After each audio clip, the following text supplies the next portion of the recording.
Faced with quotations of up to £50,000 for the supply and installation of replacement timber windows for our house, I thought I could make that, and I realise I'm biting off a lot more than most people would want to chew.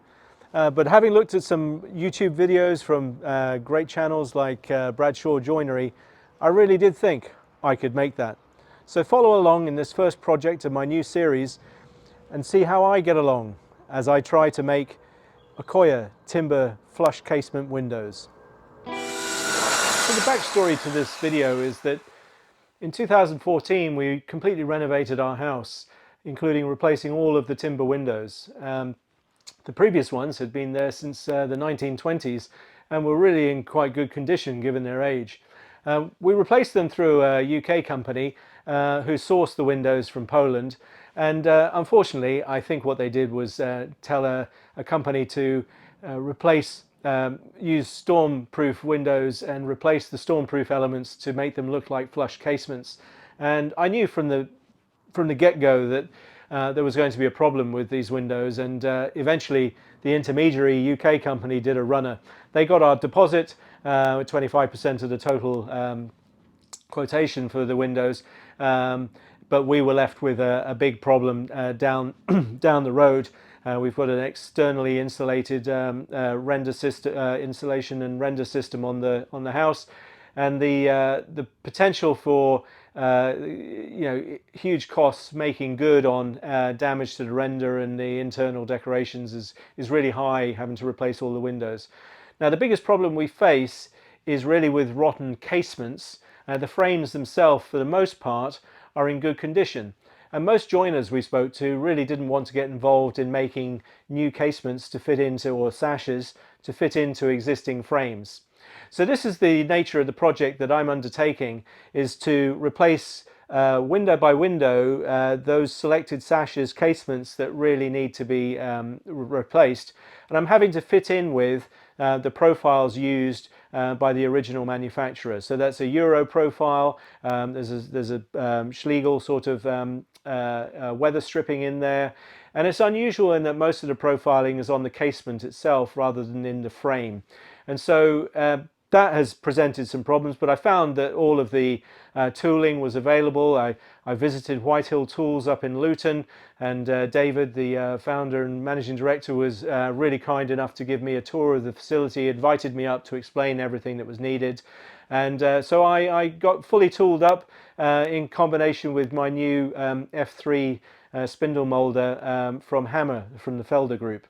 So with the tools in hand and a big pile of Accoya, and I was really pleasantly surprised that to make 20 casements I was able to buy A1 Accoya 63mm in 4.8 meter lengths, and get enough of that for those casements for around about £800 sterling.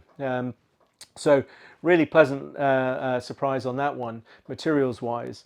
I bought the weather stripping from Ready Seals, and I have a whole plan to reuse the sealed glazing units as far as possible.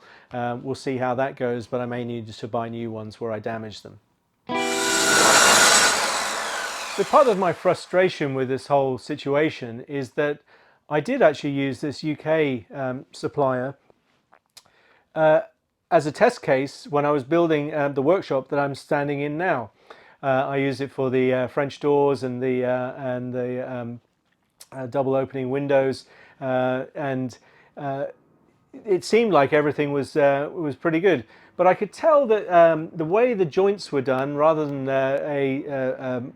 a haunched mortise and tenon and with any sort of wedging, it seemed to be sort of a strange lap joint. And I noticed also that the V-grooves, the way the rails were attaching to the stiles, was unusual in that the rails went all the way across and the stiles were in between the rails, as opposed to the stiles going the full height of the casement and the rails fitting in between the stiles. So there was some unusual sort of fabrication steps. Also, the sills and other parts of the window where there probably should have been a 9-degree slope for water runoff didn't have that sort of profile cut, and so we've had this issue with water pooling and sitting and being driven up underneath the window, and that's led to rot.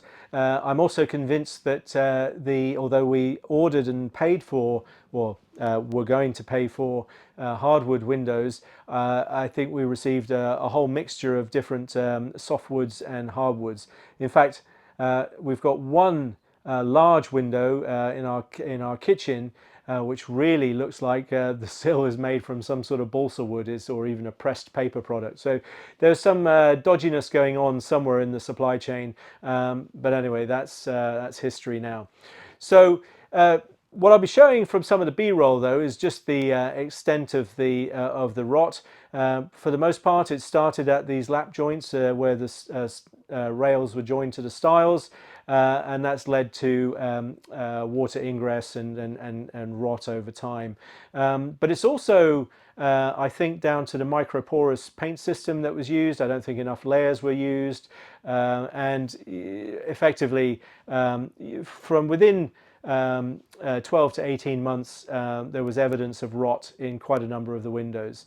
So we're very lucky, here we are in 2026, that we managed to get 12 years out of most of the windows, and those that are under the eaves on the first floor have survived quite well, but those that are a bit more exposed on the ground floor have really weathered badly. And it's not through lack of maintenance. These problems were starting, as I say, from very, very early on. In fact, when the windows were first installed, I could see light through the gaps. The casements were improperly sized within the frame. I could feel drafts, so I had to buy weather stripping to add in after the fact. And it was because I held the supplier accountable and responsible. Eventually they got fed up and just disappeared on us. So they got our deposit, we got the windows, but we're left with this huge cost now of replacing them all and making good on all the damage that's going to occur as a result of them not being installed or manufactured properly and installed properly in the first place.